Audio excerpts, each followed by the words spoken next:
Welcome back to Naval Action, and with patch 9.9 coming out, I thought I'd do a couple of videos to help explain some of the new mechanics as best as I understand them, and I've had a fair amount of chit-chat with folks in the clan, so I think we've got a decent idea.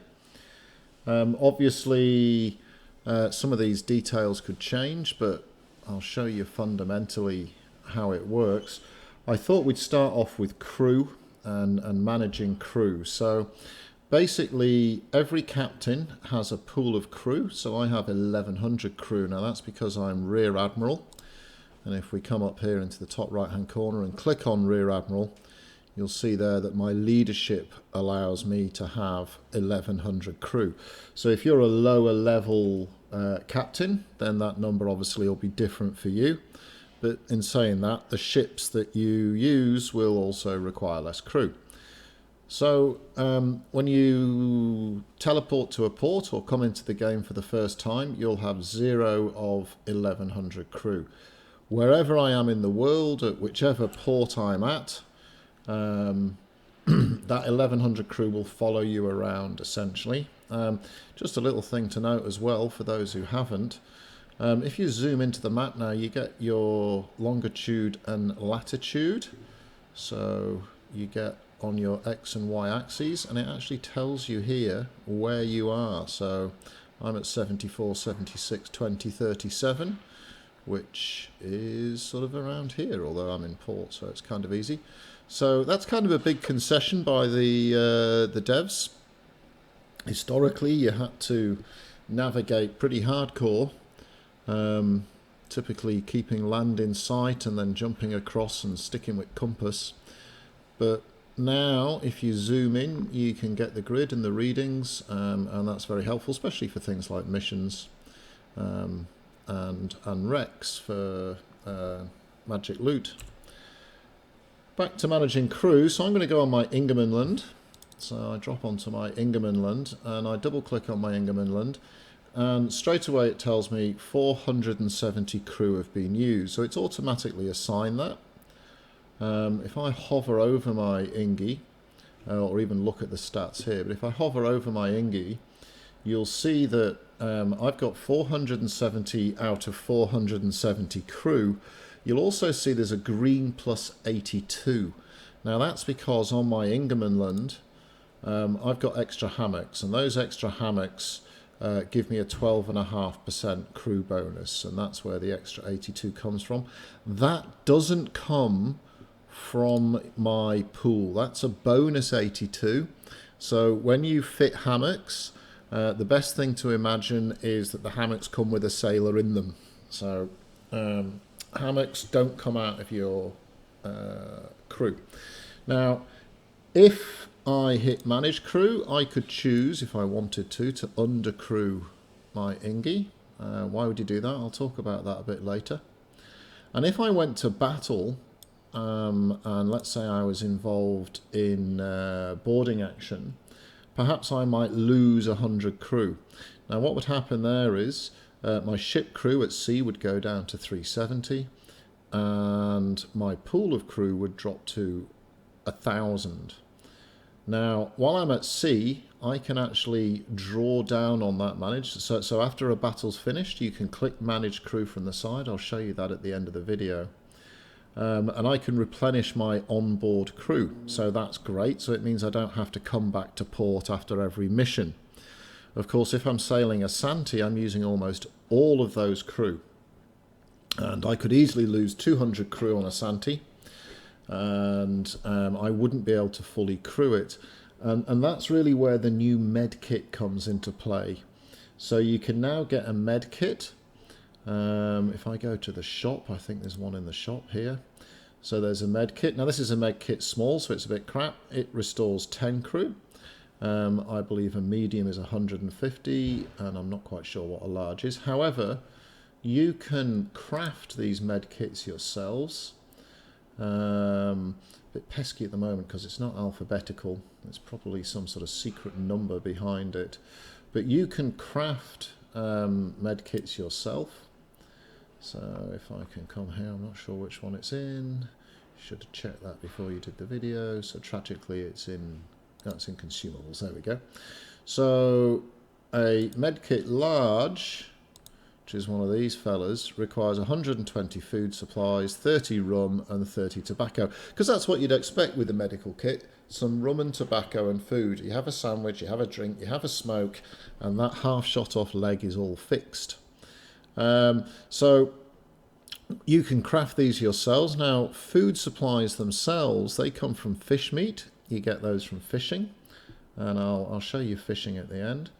And salt, which you can either buy off the market or you can open up a building. I think you can do a building for salt mines. I'm not sure. I don't want to destroy one of mine to find out. You can certainly buy it off the market.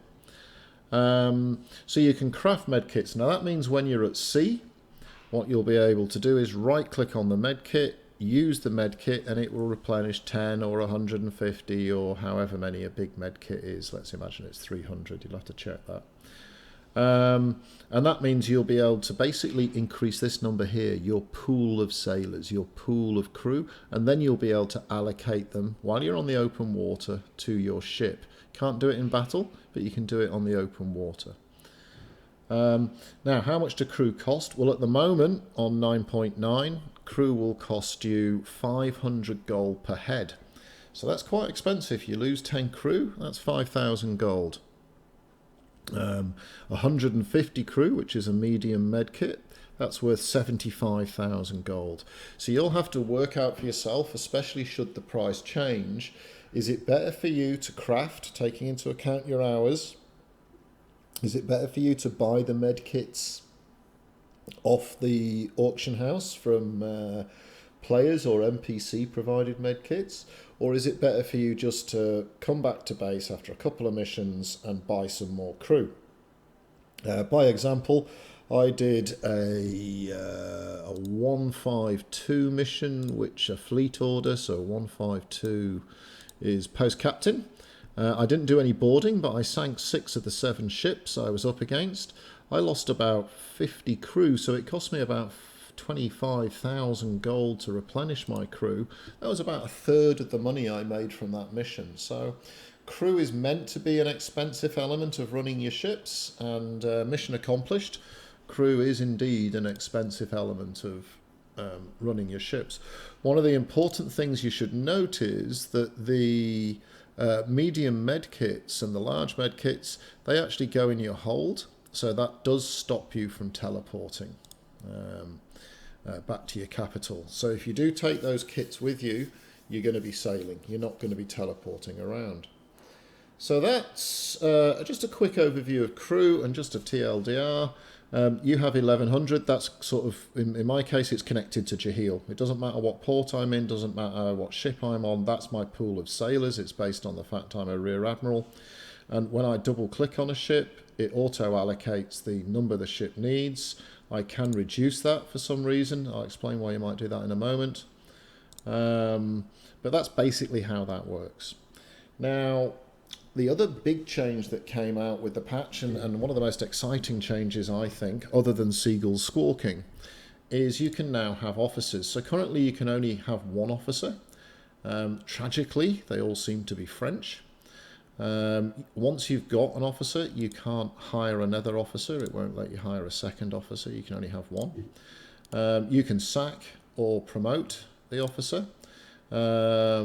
If you hit promote, and I'll talk about that in a minute, you can allocate perks, but we'll come to that in a second.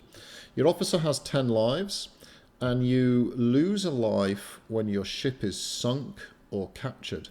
If you surrender, you don't lose a life. Actually, the other thing to note is if you surrender, you don't lose all your crew. If your ship sinks, you lose all your crew, so that's very expensive. If your ship is captured, you don't lose all your crew, so that's not so expensive. So surrendering, as much as it's a bit of a painful word to say and even imagine doing, if your ship's pretty close to sinking, surrendering will save you your crew. It gives the enemy the opportunity to capture your ship, of course, and that might be something you'd rather not tolerate. I'm not quite sure if I'll be able to surrender. I'll give it a test at some stage. It seems to be something I don't really want to do. Anyway, back to officers. So you'll get an officer, and as you do fleet missions, as you do PvP, even as you travel around, you learn experience. I don't know if that experience counts towards your officer, but anyway. And you rank up. Each time you get to a rank, you earn points. These points buy you perks. Now, at the moment, there's only 10 perks, 12 perks in, and they're a little bit unbalanced. The first time you get promoted, you'll get 1 point.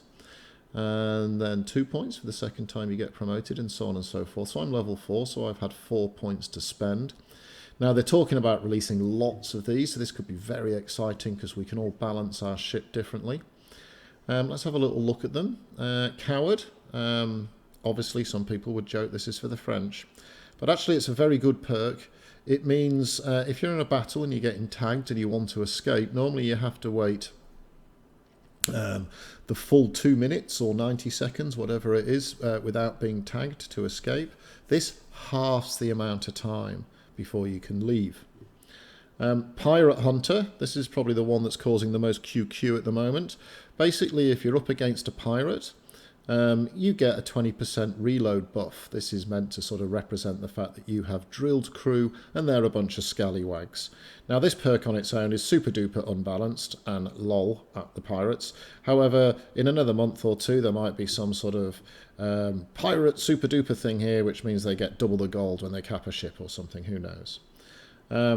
Double charge. Now what double charge is, it basically stuffs more gunpowder into your cannon. Now on the Russian release notes, my Russian's very good, it spoke about damaging your cannons. It doesn't say that on the English release notes, so that's something to watch for. Now what double charge will do is it will give you a number, so with double shots on an Ingerman land it's 136 balls of double shot. It will give you a number of double charges that you can use, and what that does is it increases the velocity of your cannonball and therefore its penetration. So one would imagine in theory that would be excellent on carronades that effectively lob a fridge out the arse end of your ship. The pirate basically gives them an extra knot of speed if they're chasing not a pirate, if they're up against not a pirate on the enemy. Double shot, what this will do is you'll be able, and what you're both double shot and double charge, they are reload options on your cannons, so they're a bit like grape or chain. What double shot will do is it loads a second ball into the cannon. Now historically you only use this at really close range because the dispersal gets horrid. And fundamentally, if you're close, say 100 meters away, this does double damage, absolutely tears your opponent to shreds. On my Ingi, I get, I think it's 120 something double shot cannonballs. So it works out, I run carronades on the top deck and cannons on the bottom 2 decks. So it works out as about 6 broadsides for me. You can't do double shot in a carronade. So if you're mostly running carronades, it's probably double charge you want to go for. If you're mostly running cannons or a mix, it's probably double shot. Prepared is an interesting one. Basically, as soon as you enter battle, your cannons are loaded. So when is that useful?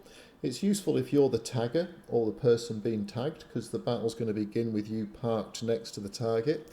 It's also useful if you enter a port battle halfway through, because quite often you'll plonk yourself down and be surrounded by baddies, and it was always a bit of a pain coming in unloaded. Frigate Master, Light Ship Master and Line Ship Master are all sort of the same but for the different ships. So think about the port battles. Regional capitals is the Sols. Your medium deep water battles are your frigates fundamentally, so up from above a Mercury through to an Ingermanland. Sorry, that's the Frigate Master. And light ship is Mercury and below. Now, if you equip one of these, when you're sailing that type of ship, you'll get an extra knot of speed and you'll get an extra 5% reload. 5% reload, that's basically a 5% DPS boost. Thrifty basically means if you use a repair kit in battle, it doesn't consume one of your repair kits. Mortar Officer, basically improvement of a significant reload time improvement, significant 25% better dispersion modifier, and you fire an extra ball, so basically you do more damage. Determined Defender is another one. There's a great deal of QQ. What this does is it means any ship boarding you needs to have 40% more crew than you. So to board a ship of 200, you will need at least 280 crew. So it's much harder now, for example, in, say, an Ingermanland or a third rate to cap a Santee or a Vic, because you'll need to whittle their crew down to, say, 300 or 400. Assuming you've got hammocks to get at them. Now, these perks, you can assign up to 5 of them to your officer. I don't think you can unassign. You can unassign a perk, actually, I think. I thought you could. No, maybe you can't. Okay, so the only way to unassign a perk would be to sack your officer, and then you'd start back at 0, which might be a bit sad. So at the moment you can only have 1 officer, so if you wanted to fit 1 up for a mortar brig, 1 up for a sol and 1 up for a line ship, you can't do that. Now they said this is very much the first implementation, so if I right click I could sack Elizabeth, but I don't want to do that. I've lost 1 life already as part of testing.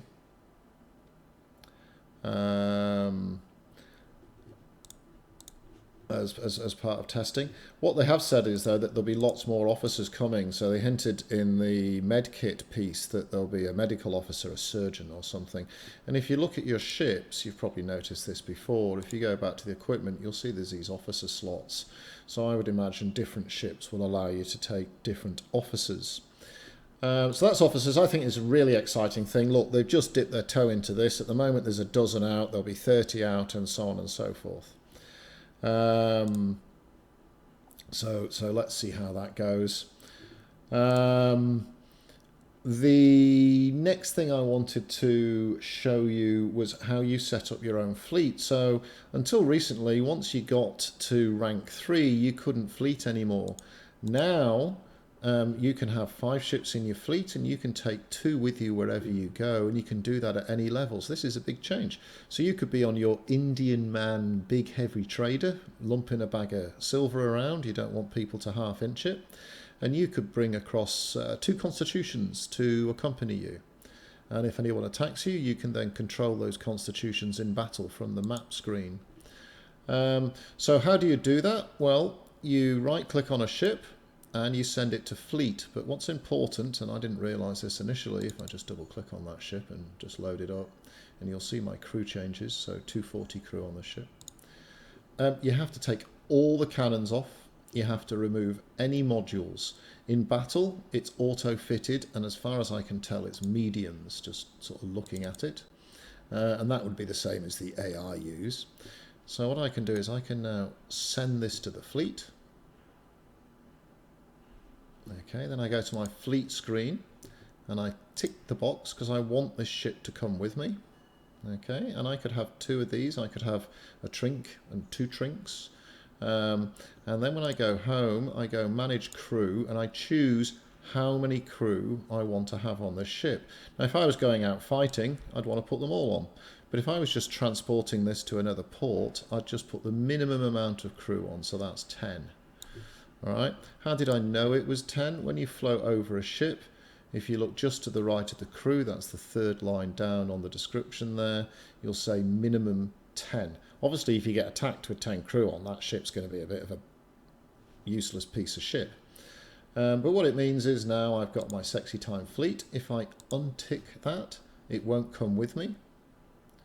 If I tick it, it does come with me. Now, my understanding, correct me in the comments if I'm wrong, is that your open world performance is based on the slowest ship you have. I'm not 100% sure if I went out with a shallow water ship, could I go into a shallow water port with deep water fleets? Don't know about that yet. So if I took my Trader's Snow, could I bring 2 Ingies to escort me to Pedro K? I don't know that yet.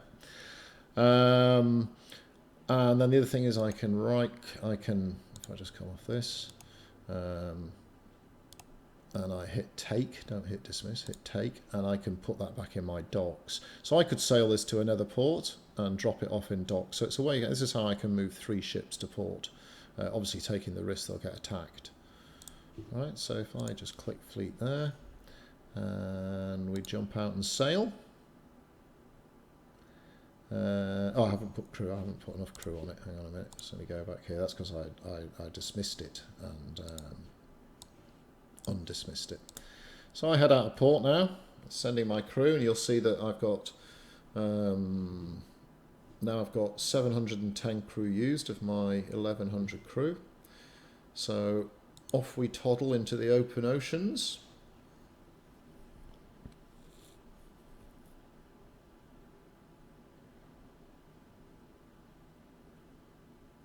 And